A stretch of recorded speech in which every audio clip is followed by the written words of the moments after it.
para uma edição de Dom Casmurro, ele nota com muita precisão que o itinerário do autor nesse romance, abre aspas, se processa antes entre evocações cerebrais do que entre episódios fulminantes, ao contrário da tradição do romance de aventura. Neste caso, agitada movimentação exterior cede passo a um intenso movimento interior, cheio de idas e vindas ao redor do eu que se questiona. Mas a vida interior, afinal, é feita de evocações cerebrais, e seu movimento produz modificações no mundo exterior. A profunda observação psicológica de Bentinho é a própria narrativa do romance de Machado. Sem ela, a obra não existiria. Ali está por inteiro a dificuldade humana em lidar consigo mesmo, assim como o problema gigantesco da dúvida, dessa questão de estar no mundo, entre aspas. E, finalmente, na falta de sentido que parece pairar sobre toda escolha, toda decisão, toda reação humana, toda vacilação humana. Na sua ficção poderosa, intensa, mais delicada,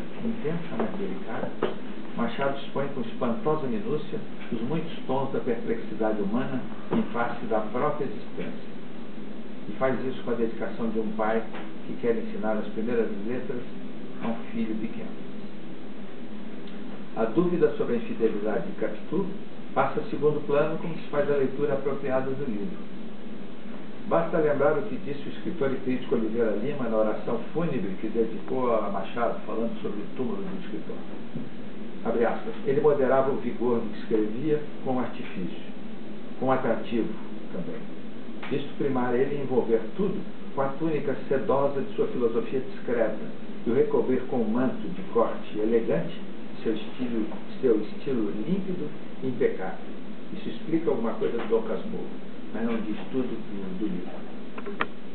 Ficamos tensos com Bentinho, mas não podemos fechar a obra para nos livrar dessa tensão. Amamos Capitu à primeira vista,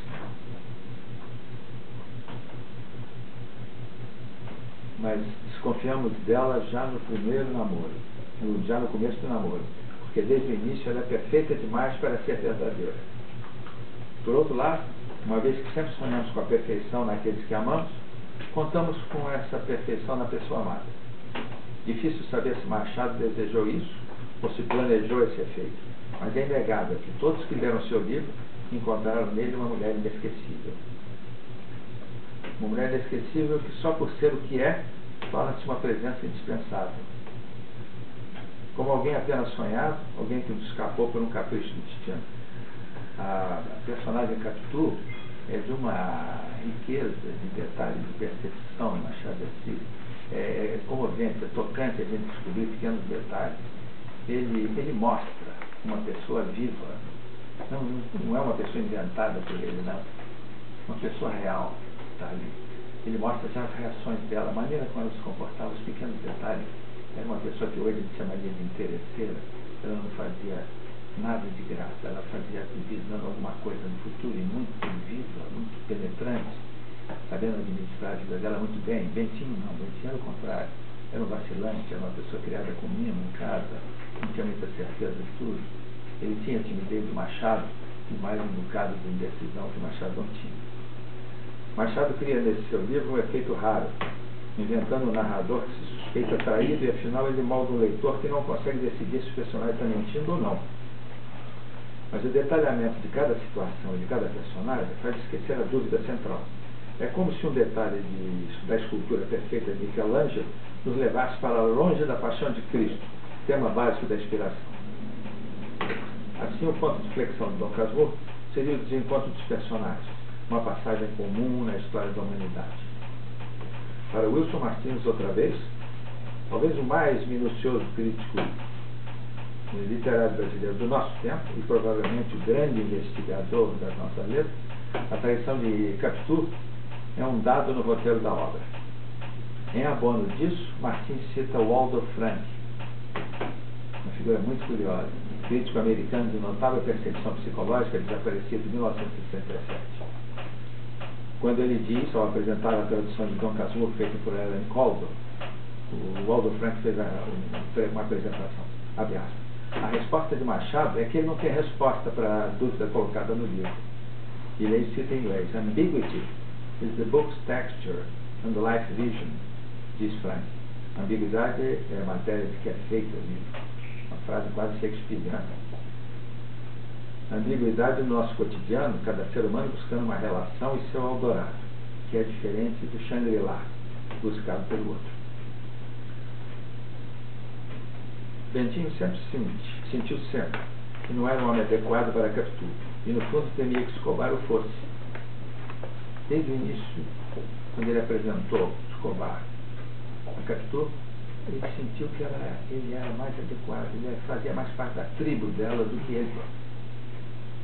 Bentinho não se achava o homem certo para aquela mulher, mas a amava desde sempre. Capitu, porém, sentia que não era, abre aspas, a mão para aquela luva. E aí entra no contexto uma obra anterior de Machado, onde paira também a sombra do adultério, exatamente a mão e a luva, romance escrito por ele muitos anos antes de Dom Casmurro, cerca de 25 anos antes. Em ambos os romances, emerge com força a problemática social brasileira da época, de época e de lugar. A Mão e a Luva, de 1874, serviu de chave para a leitura de Dom Casmurro, de 1899, levada à livraria no ano seguinte, 1900. O estudo comparativo das duas obras afasta a ideia fácil e persistente de que o segundo livro, Dom Casmurro, gira em torno da traição de Capitu e de seu possível adultério. Escrito muito antes, A Mão e a Luva revelava com clareza meridiana que, e aqui eu botei por destaque, a preocupação central de Machado, sua paixão, o essencial de sua obra soberba, era o desenho dos caracteres. O estudo do comportamento humano sem a interferência do autor. Um ideal procurado e buscado por Flaubert durante muito tempo.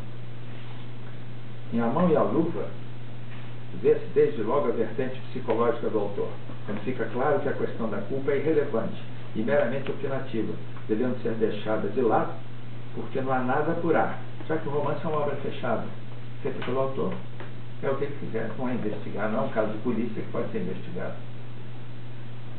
Como escreveu o próprio Machado em 1907, um ano antes de morrer, falando de todos os seus romances, abre aspas, a ação foi sempre a tela do quadro, na qual lancei os contornos dos perfis. Fecha aspas. Essa foi a inspiração fundamental de toda a sua obra, com brilho especial na produção de sua trilogia realista. Já foi lembrado com muita oportunidade que Machado não era apenas um cético, mas também foi um professor de ceticismo. Por exemplo, para ele o mal não estava no senhor de escravos, como não estava no ódio de sua vítima, o escravo rebelado, mas estava no homem geral. No romance Quincas Borba, o negro liberto Prudêncio compra um escravo não para servir a ele, Prudêncio, mas somente para maltratá-lo. Um escravo comprando um escravo para poder maltratar um escravo. Esse peso do pecado original, entre aspas, segundo se especulou, o eu separado da realidade do cotidiano, será talvez o peso que nos impede de amar o próximo, como a nós mesmos. Eu aqui estou conversando com os ouvintes, como ele conversava com o leitor. Ele está presente em cada um dos personagens do Dom Casmurro, e é, sem dúvida, a marca mais forte do seu figurante central, Bento Santiago, que não consegue amar Ezequiel, seu filho, ou não era filho, não sei, porque suspeita que ele não seja seu filho. Isto é, um prolongamento de si mesmo. Amamos somente porque é nosso, de algum modo, porque o fizemos ou porque o adotamos. Mas dificilmente se ele é produto de uma traição, alguma operação que nós fomos lesados, humilhados, esquecidos. Aí não perdoamos, aí não amamos esse filho, só amamos se ele tem uma ligação com o eu. Isso mostra flagrantemente o nosso egoísmo em relação aos nossos filhos. É um assunto perigoso até de falar aqui nos Estados Unidos, porque fomos ludibriados. Se Ezequiel tivesse sido amado até a descoberta da infidelidade de Capitu, deixaria de ser amado aí por diante? A verdade é que ele não foi amado nunca por Bentinho. A radiografia feita por Machado revela a hipocrisia que envolve as relações humanas.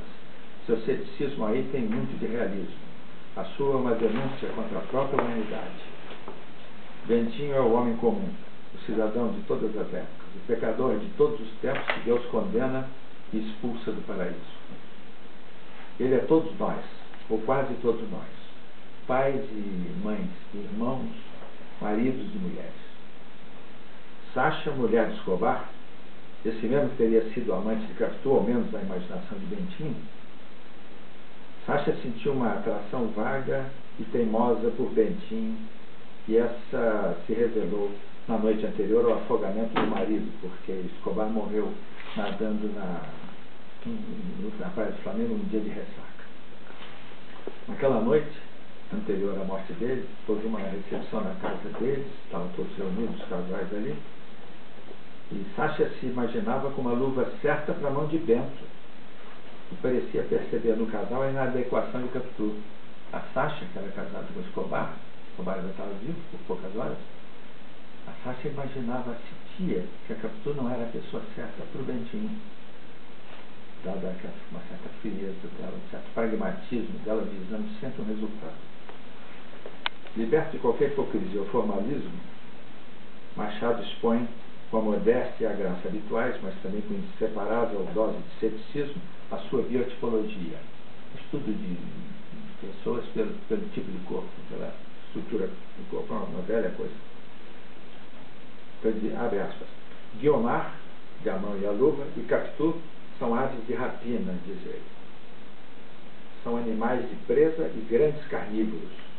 Ezequiel e Bentinho são, ao contrário, pálidos vegetarianos, arrulhantes pombinhos e meigas palombas sem defesa.